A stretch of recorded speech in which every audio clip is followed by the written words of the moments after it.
Look, staying healthy isn't easy. Watching your diet, hitting the gym, avoiding stress. But a good night's rest helps boost your overall health and wellness. And it couldn't be easier. The new Sleep Number 360 Smart Bed is the only bed that effortlessly adjusts and responds to both of you. The result? You wake up ready for anything. Proven quality sleep is life-changing sleep. And now, the new Queen Sleep Number 360 P5 Smart Bed is only $17.99. Save $600. Only for a limited time. To learn more, go to sleepnumber.com.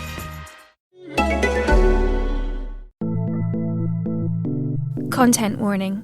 Please note that this episode contains accounts of violence and discussions involving suicide that some people may find disturbing. I realise now that it must have been the fear of growing up with someone abusive, both mentally and physically, that's led me to this place that I'm in. A place of anxiety and panic attacks and self-doubt. It has been a fascinating journey and one that has introduced me to some incredible people and also taught me a lot about myself. My name is Halina Rifai and this is the A Sonic Hug podcast. Over the coming weeks and episodes, you will hear voices of people from different walks of life who deal, experience and battle mental health issues. Episodes will look at body image, social media, grief and much more. In this episode, I wanted to tell you a bit about my story and why I wanted to explore other people's. I also wanted to tell you a bit about a sonic hug.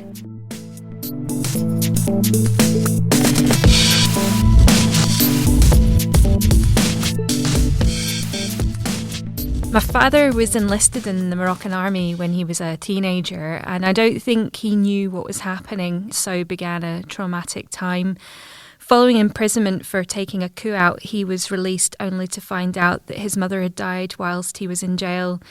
He and his family soon realised that he needed to leave Morocco and start a new life somewhere else in order to survive both mentally and physically. He then emigrated to the UK and met my mother, who was a nurse, and they went on to have 4 children, and myself being the oldest. When I was 8 years old, they moved up to a wee village called Toward outside Dunoon on the west coast of Scotland. I always accepted that my father was strict, and I kind of put it down at times to him being from Morocco, and I knew that there was a cultural shift, but I think it was when I was 10 years old and I started to question how abusive he actually was. We had moved up from Surrey and my mum remained down in the south of England to finish selling a house, and my 2 younger brothers remained with her. My other brother and I moved up with my father because we needed to be enrolled in school. It was a beautiful house. It was set in 8 acres of ground and I have some of the best memories. The springs and summers was just a wash of greens from the trees and the grass and the colours of the flowers and the sea. It just stretched across your horizon. When we first moved to the house, it needed a lot of work and my father spent months landscaping and working his fingers to the bone to create something that was just absolutely beautiful. The path to that result, however, was very, very painful. My father was very particular about cleanliness and work, and we had to help him in the garden, clean the house, and he had this rule that we bring him out a coffee to where he was working in the garden every few hours. I remember the first time I got hit with a cane. I can't even remember what or if I'd done anything wrong. I was told to go and pick a cane from a patch in the garden and bring it back to him. I was told to stand and hold my hands out, and the first stroke came down and the burning and pain was like someone had taken a blowtorch to my hand. When the second stroke was about to come, I moved my hand due to the fear and I was constantly told I was going to get more. This went on periodically, and in the house he would use a belt or his hands, and I just thought I was being bad or I was a bad person and it was justified punishment. My brother went through the same, but I always felt that he got it worse than me. I remember one time we were in a living room and apparently my brother had done something my father deemed bad. He made my brother stand on one leg and told him that if he put his other foot down, I was to come and tell him and he would deal with my brother accordingly. I'll never forget my brother's face and the fear he showed. I told him to put his foot down, but he was just so scared. School was fantastic. There were 30 of us in the whole building and it was the only place I felt any form of escapism. The books, my teachers and other kids were a breath of life and it took me away from the fear of being at home. I couldn't talk to other children at school because I thought they would take the mickey or pick on me for being a bit different. I should probably point out at this stage that I was born 10 pounds 8 ounces in weight. And in terms of baby proportions, that's pretty big, and I have continued to be a plus-size woman.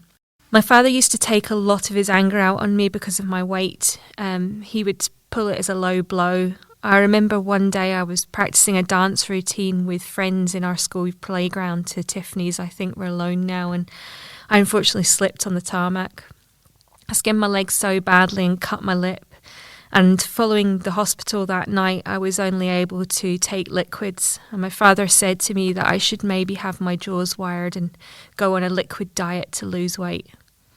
That was another time I will never forget. I don't know what it was about my weight that posed such a problem for him. I don't know if he cared about my health or whether it was an embarrassment of what people would think. My mother eventually moved up to Scotland with my other 2 brothers, and I was just glad that I had another parent for safety. It wasn't that easy though. It wasn't just my brother and I now that were being beaten, but my mum was too. I still haven't asked her to this day when it started and how long it went on for. One night my brother and I were in our room and we heard my mum screaming. My brother leapt up, battered the door and hit my dad. He was about 9 years old, and that was the start of him being my hero. The years passed and it was a blur of ups and downs. The weird thing was that we were given everything that we wanted. We were provided for materialistically in a magnificent way and never went without anything. We had holidays, we laughed, but it was always the intermittent horrors of my father's temper that kind of cast a shadow over everything. When I reached 16, things became the worst that they had been. My father was now an alcoholic and the beatings were becoming more severe and frequent. I was fortunate enough to be sent to a private school, but the travelling from Tower to my school were exhausting. One day my father was driving home from Elderslie, where we had owned another business and was on the same ferry journey back that I would get daily to and from school. I was sat in the passenger area downstairs with the other children having a laugh. My father was parked on the deck in his car and came downstairs to get me and was acting happy and smiling. As we drove off the ferry, he started shouting at me and asking why I was laughing and flirting with the boys. As a side, I wasn't. We were all just having our usual innocent laugh. Then from nowhere, my father punched me full force in the right-hand side of my jaw and dislocated it. It still clicks to this day. I think that's when I broke as a human. I just thought that I couldn't take what was happening to me anymore. And that's the first time I attempted to take my life. And there was another soon after. Things came to a head one evening. I'd come downstairs wondering where my mum was, and our double-glazed front door was shattered from the outside in, and there was glass all over the front hall carpet. That's when the fear really set in. A woman that worked for my mum was there and asked me to go upstairs, and I asked where my mum was, and she said that she was okay, but I had to go upstairs. The next day I found out that my father had chased my mum downstairs. She'd shut the door and he put his fist through it to try and punch her. She ran in the dark down the road to her friend's house for safety. Meanwhile, he was drunk and got in his car and drove to the ferry to try and escape. I guess that's when my mum realised she needed to change something. My 3 brothers and I moved to a new house and with just my mum, and we started afresh, and I still don't know how she managed mentally and financially. The years passed. I went to college and university, and thanks to my love of music, which even to this day I call my saviour, I decided that that was the path that I wanted to go down. My father fleeted in and out of my life, and I tried to salvage a relationship with him, but his alcoholism was so destructive. I remember being in the second year of uni at Salford, and he phoned me out of the blue one evening. I answered not knowing it was him, and for a split second wondered if I should put the phone down on him. The conversation was fine to start off with, but he started telling me I was a failure and I was fat and he wished that I didn't exist. That led to me trashing my room that night completely. After Salford, I returned to Dunoon to try and get a job, and I started on a path of complete self-destruction. I was getting trashed every night, hiding it from my mum. I was using all my money to get wrecked and giving her nothing. She finally snapped and had enough and said that I had to leave. That's when I decided to move to Glasgow Southside, and that was 15 years ago. It was tough to start, but eventually I started working for a large company and got a flat and felt like I was getting somewhere. I remember sitting on the Glasgow Central to Queen's Park line, and it was part of my commute, and I was around 2 years into my job, and it was only 2 stops on the train. It was an 8-minute journey, but it was absolute hell. My heart was beating so fast that it felt like it was going to burst, and my breathing was like a dehydrated dog panting because I was so hot. And I can't explain that heat. I got off the train, I knelt on the platform, and God knows what people were thinking, and I still am so mortified to even think about that time. I had a work colleague with me who witnessed what I had gone through, and she was the catalyst to the next stage of my journey. I attempted to go back to work, but the fear of that journey and what had happened was like a box around me. It then progressed to me not being able to leave the house, and at one point I was too scared to even move from one room to another, even have a shower in case I went through that experience. And that's when I'd become an agoraphobic. At that point, one of my brothers lived not too far away from me and came to visit. He knew something was up and contacted my mum without me knowing, and I don't think she quite knew what to expect. Tough love got me out of the house the first time, but it wasn't sustainable. I needed to get back to work.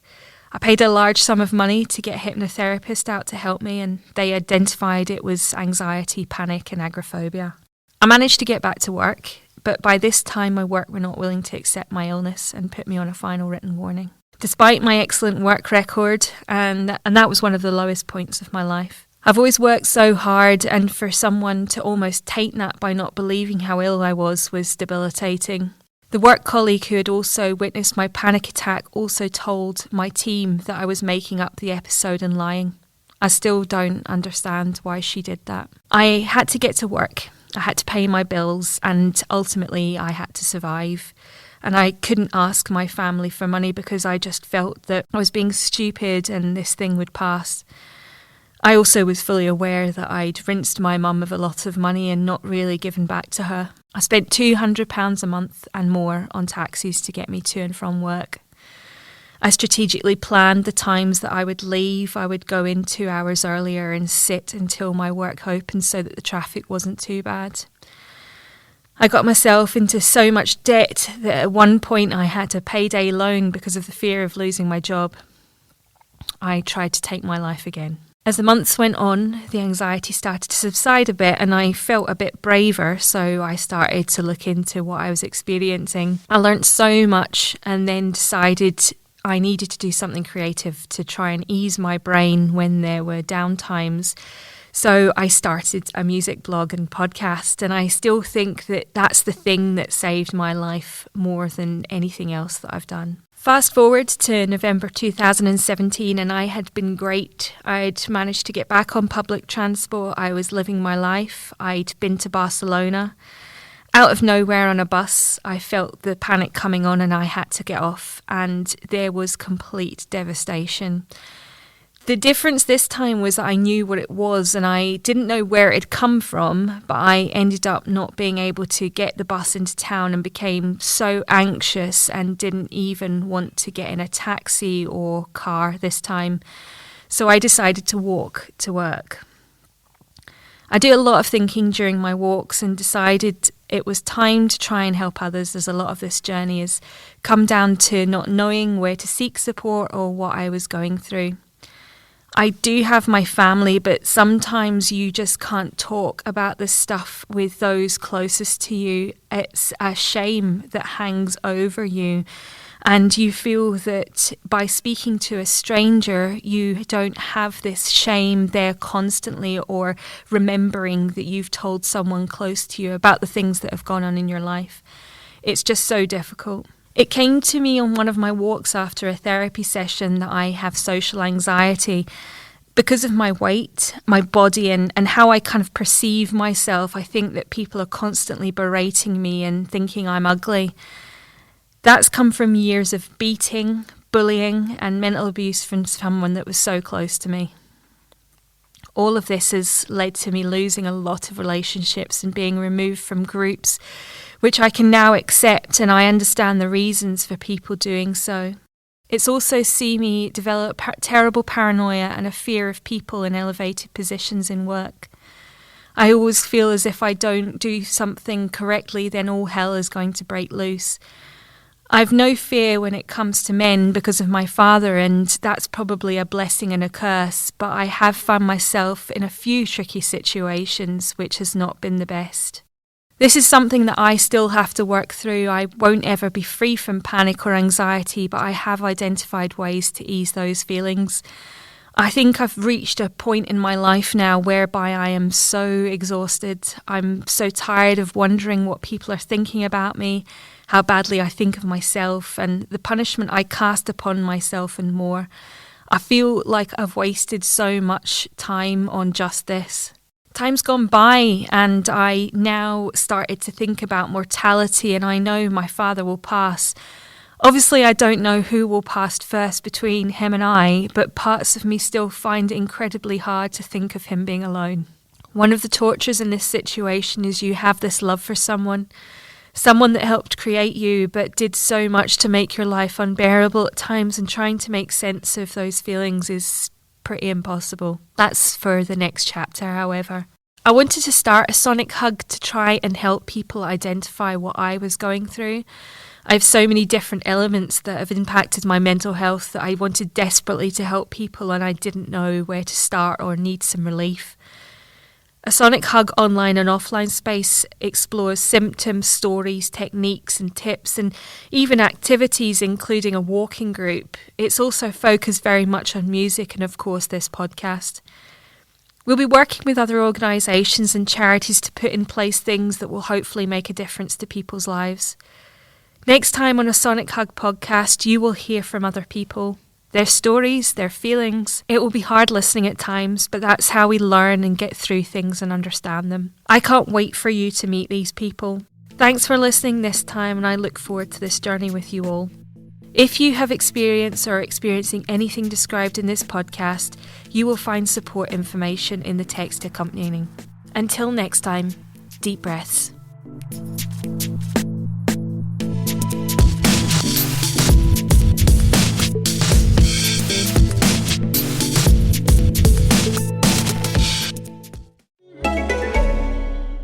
Look, staying healthy isn't easy. Watching your diet, hitting the gym, avoiding stress. But a good night's rest helps boost your overall health and wellness. And it couldn't be easier. The new Sleep Number 360 Smart Bed is the only bed that effortlessly adjusts and responds to both of you. The result? You wake up ready for anything. Proven quality sleep is life-changing sleep. And now, the new Queen Sleep Number 360 P5 Smart Bed is only $17.99. Save $600. Only for a limited time. To learn more, go to sleepnumber.com.